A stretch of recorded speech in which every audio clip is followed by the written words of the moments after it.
Mpumalanga police and tavern patrons hurt during a confrontation, and major business deals clinched in the UAE. Good evening, I'm Greg Hoos.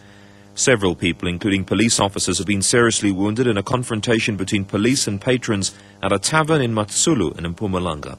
This happened after the police ordered a tavern owner to close, saying he was trading long past the time that is prescribed in the license conditions. The patrons then allegedly started throwing bottles at the police. Police spokesperson Leonard Klati. There were squabbles that arose between the police and the owners.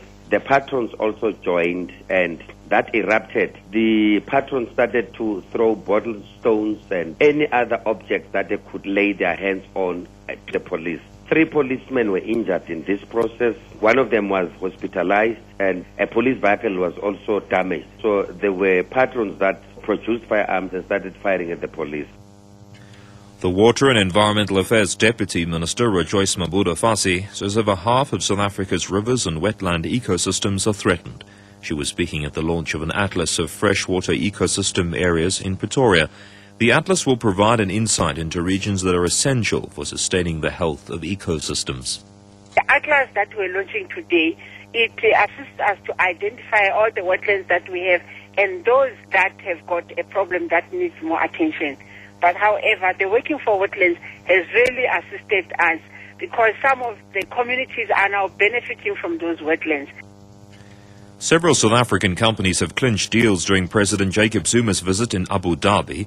The president is in Abu Dhabi and Dubai on a 2-nation visit to the United Arab Emirates. He was accompanied by 5 cabinet ministers and a 50-strong business delegation.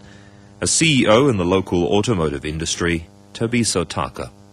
We have found a tripartite alliance where we have signed a deal with a company here in the UAE together with a company in Pakistan, where we will be doing some work which will benefit South Africa in a great way. What we have managed to do is to have an agreement where we will assemble certain equipments and products in South Africa for the South African market, but also be able to export them. And from that point of view, we're now responding to the call for industrialization, localization, and the creation of jobs. South African author Ian Martins is denying allegations of racism in his controversial novel with a title which includes the K word. He insists the title is meant to provoke discussion and not hate speech. The Human Rights Commission received an inquiry about the book, which was published earlier this year. The Commission is probing the allegations. Martins explains. I'm not a racist, and in the book there might be scenes or incidents where people interact, and I suppose it could be construed as racist talk, but it's nothing extreme. I think what people might have objected purely on the grounds of the title.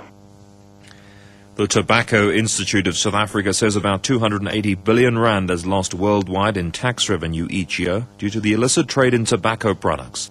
This has emerged at an international anti-illicit trade conference in Cape Town. CEO of the Institute is Francois van der Merwe. What we basically do is to share experiences to see how big the problem is globally, what actions and plans different governments take in collaboration with the industry worldwide and in Africa, and what are the best practices so that we can share that and we can also build relationships between the private sector and the government, because this illicit trade in tobacco products is a problem that is growing.